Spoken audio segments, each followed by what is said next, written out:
Hi y'all, Barrett, Laurie here, and I am the host of Let's Talk About Butt Stuff, a web series dedicated to chronic illness and specifically my journey with Crohn's disease.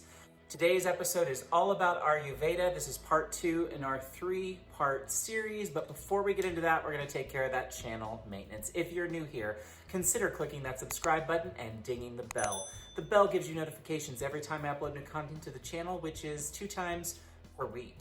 Also, I am a lot of things, but I'm not psychic, so if you enjoy the content, you're going to need to click that like button and leave me a comment below. I am good to get back to you unless you're a nasty porn scammer, in which case you need to find Jesus. All right, for the rest of you, if you're not already giving me a follow on the socials, head over to Instagram and Twitter. You'll find me at Barrett_Laurie at both. Give me a follow, and I look forward to engaging with you there. So, let's get on to part 2 of our series, Crohn's and Ayurveda, with my friend and Yogi Kateland Reese. In Ayurveda, correct nutrition is very important. Like I said earlier, it's one of the 3 pillars of Ayurveda: yoga, meditation, and nutrition. The Agni, which is your digestive fire, is obviously affected by what you eat. Okay. So in Ayurveda, one of the first questions you'll be asked if you ever see a practitioner is, how are you pooping? Oh. One of the very first questions. So I've got a diary of that. very Literally, the important. real story. Yeah, I bet Yeah, you do. true story. People should pay attention to their poop if they're not. You Yeah. really should, because you can really tell if you're healthy or not by your poop along. Yep. The digestive force Agni has a therapeutic effect. It converts food into energy, and those components, are important for life. So this is why it's very important to feed your body for your body type. So what a Vata needs is different than what a Kapha needs. Sure. Because Vata and Kapha are absolute opposites of each other. The only thing that they share is being cold. So in a Pitta would need something completely different than a Vata, and it goes on and on and on. Yeah. So quick question. So you said earlier that you always have a dominant, and then you have some that are less. So how does that work? Like if your needs are so different, then how does the dominant come into play with the more submissive trait? I'm going to use myself as an example. Yeah. I am a Pitta Kapha. Okay. So that's my Prakriti. That's how I was born into existence. You have all 3 of them in you, and you generally have 2 dominant ones. So like Pitta Kapha, Kapha Vata, which is a very difficult one, because they're polar opposites. Not like the person's difficult, but they're polar opposites. So therefore the balance is harder to achieve. Kind of, yes. So with that said, the Pitta Kapha, which is what I am right now, which is what my Prakriti is, but right now I am actually a Kapha Pitta. So my imbalance is Kapha because of the extra weight I'm holding on to, because I just had the baby. Important for breastfeeding, all those things. So it's important right now in my life to actually be like this. So there's the dominant, yes, and then the less dominant. So if they are opposites often, so how does that work? What is it? How does one achieve that balance? Okay, thank you. So how you achieve that balance is by really paying attention to how you're acting. Your mood, how you're digesting your food, how you're taking your food in your body. You would bring them to balance by knowing what your Prakriti is, or having a good idea of what your original constitution is, and then also understanding what's out of balance. So your Prakriti, your whatever you are right now. So that could be you're extra anxious for some reason. Which right now in this world, there's a lot of people who are extra anxious, but that would be a Vata imbalance. Say you're extremely constipated, that's a Vata imbalance. So what you would do is you would try to pacify Vata. In my case right now, being extra Kapha and not as much Pitta, I need to increase the fire a little bit and try to pacify Kapha. So generally speaking, like attracts like. That's like law of the universe. Like attracts like. So being Kapha right now, I tend to want to eat things that are already Kapha increasing, because you like what you are, basically. Okay. It's generally saying Kapha doesn't really need sweets because they're so sweet in nature. Okay. But Kaphas love sweets.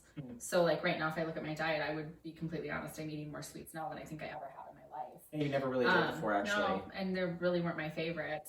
But like I've actually experienced sweet tooths now, which is not something that I've ever really ever have done before.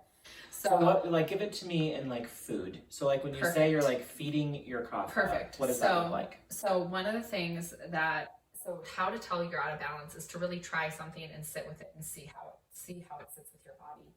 So for example, some of the things that will tell you if your kapha, so it increases kapha while you're eating. If you immediately are filled with mucus, like this happens a lot with people who eat dairy. Like as soon as they eat dairy, they're immediately filled with mucus. And it doesn't necessarily mean my mouth. That could be my nose, right? Because that's when I get the sinuses, etc. That is a sinus kapha runs. Increase. Yeah, that's a kapha increase, and kapha is sinus and mucus and snot and all that stuff. Yeah. So another thing, say you eat spicy foods as a pitta, and you're just sweating hot because you've eaten these spicy foods. You should actually be eating the opposite of cooling. So vadas, eating cold salads, is just going to increase a vata because they're already cold, they're already rough. Keeps them cold. Exactly, it keeps them cold. Whereas like a vata, to balance, the easiest way to balance vata is to feed them. Because vata people also oftentimes forget to eat, because if you think of like the bird, they eat like little birds, they eat little snacks, and they tend to go toward like nuts and like little handfuls of food, and then they could go forever and not even remember that they didn't eat. And then whereas pitta, they're like, when they're hungry, they are hungry. Angry. Yeah, angry is definitely a pitta term. Yeah. And pittas love spicy foods, generally speaking, but that's not necessarily something that they should eat. But the one good thing about pitta, there's many good things about pitta, but one of the things about pitta is they tend to have like that digestion where they can just almost digest anything, but sometimes it's way too fast. So like basically food in, food out. So that's like a pitta. So you would want to pacify pitta, try to put some of the fire out, not all of it, because without the fire you're not going to digest your food. So you would want to like add something cooling to it. Dairy for some pitta is good for them, but like coconut milk or something like that is all cooling. So basically if you think about it in the qualities, wet, you would want to dry it up. So you want to eat drying foods. If you're cold, you want to eat warming foods, and you can take the doshas out of that. You could just think about it in that way if it's really difficult to like wrap your mind around the doshas and everything. If you're hot, eat cooling foods. If you're cold, eat warming foods. If you're excessively sweaty, try to eat something drying or cooling. If you're extremely cold, eat a one-pot meal that's warming with some spice in it. So it's like, it's actually really simple. Yeah. It's just you have to think about it. So paying attention to how your body takes in the food. For example, avocados are increasing to kapha. Okay, so this goes back to what I said earlier about in Ayurveda, the answer is not no and yes. It is yes, but, no, but, or it depends, or yes, and. So kaphas shouldn't eat avocados, is oftentimes said. As someone who has a lot of kapha in them, I can eat avocados without any mucus filling up, anything like that. But if I have a sinus infection, or I'm already sick with something that's upper respiratory, which would be kapha sickness, because kapha is in the chest and the lungs and the stomach, then if I eat an avocado, then I'm like even stuffier. So it's like listening to your body. 100%. So in times of that, you would try to eat something that's a little bit more drying. And the one thing that's coming to mind is cranberries are really drying. You know, you feel that on your tongue, like when you drink pure cranberry juice, it's really drying. So things like that, or like something warming to help balance, because usually when you have that sinus infection, there's like cold and mucus, you know what I mean? So that is like the simplest way to put balancing through diet. It is, I mean, like, so if you think about the qualities of vata, they are cold, rough, dry. So you wouldn't want to eat a cold salad or like chips or things like that, which are actually what they tend to go to, because again, like attracts like. Right. But then you are dealing with vata being out of balance, and digestion is generally the first thing to go with vata, is that constipation and everything like that. Interesting. So whereas if you have a vata who's, like, let's use your husband as example, say he's really anxious or something like that, if you feed him something warm and you like get something, like you'll see him calm down. Like feeding him something warming a one-pot meal, like vegetable stews and things like that are great for vata, especially in this season. So that's another thing, is each season has a dosha. So right now we're in fall, we're in the beginning of fall where it's wet and cold, and then it goes to like dry and cold. Right. So it's kapha season right now with it being cold and wet out right now. And then when it goes to cold and dry, it transitions into vata season. So when you have a vata outside in the cold, I mean, it's almost impossible. Oh, he hates it's it. just, Yeah. it's like painful. Same, It's painful everywhere. And they have so many clothes on. Same. He's layers like you can't even imagine. And kapha also doesn't really like being out in the cold either. Kapha tends to be very intolerant to really cold and really hot. They like it just right. Vatas could just basically lay on the sun if you would let them. And then pittas, they like it to be cooler, not necessarily cold, but they like it to be cooler because they're so hot by nature. Their hands and feet are never cold, they're always warm. Summer is a pitta season, and then spring is also kapha season, and winter is vata season. So in those times when if you think about food seasonally, for almost all of us in the winter time, salads are something that should kind of be avoided because they're cold and they're wet and they're rough and they're, and especially if you have digestive issues, eating a salad is really difficult to digest. A lot of people, when they think it's like time to be healthy, they just want to eat salads, that they're really hard to digest. And if you're dealing with anything gastrointestinal, my husband had GERD for a while, and that was another thing where you had to like take charge of your health and wellness. So we applied concepts of Ayurveda. Like we could tell that, it was like fire in his belly. So it was a pitta disease. So we started just kind of trying to do cooling things that were also very, nutrient dense and easy to digest. So with vata people, you have to cook your vegetables really, really well. Eating raw is pain for a vata. They'll experience extreme gas, things like that. Pitta can eat raw pretty much, but in Ayurveda, they really want you to cook your vegetables because they're easier to digest in your body. Sure. Kapha, I think, is one that can eat raw vegetables in the summer, but other than that, you wouldn't really want to. So, quick question, and this is totally selfish for me and how it relates to me in my life. So, I don't. My daily pattern is to usually break my fast, eat for the first time midday, and that is mostly around the pills I take. So when I take the azathioprine, which is the chemo pill, it is the one that gives me nausea, and if I don't time the eating and the pill just right, it's a very long afternoon. So what I do or tend to do now is a smoothie because it's the easiest for me tummy wise to take food wise instead of eating a meal, right? In fact, I'll try to push the meal off at least an hour if possible. So how does that, for instance, and I kind of have been doing that now since March, where that's my first thing every day, and it's always cold. And I think I kind of told you about it. Basically, it's a lot of greens and a lot of greens and berries and stuff. But it is raw, right? It's not cooked. So what should I be thinking about going into the cold season? So my first suggestion would be just to really, and you do because you have to, really pay attention to if you notice any changes in the digestion, which I'm sure you would notice immediately. And also pay attention to your sinuses because I do know that you have pitta, a lot of pitta, but you also have a lot of kapha as well. I'm not sure if you're pitta kapha or kapha pitta, but they're both right there and they're probably really close to each other. So I would just pay attention and maybe pair it with something warm would be, an idea. Well, that was going to be my question. Does tea count? Yeah, I mean, it does. And in Ayurveda as well, they talk about, times of eating and fasting. And so fasting is right along with Ayurveda too. You need to give your digestive system a break in order to digest your food, so that intermittent fasting fits right along with Ayurveda. And so I would just suggest seeing how it works for you in the cold. If it still works for you, I wouldn't tell you to change it.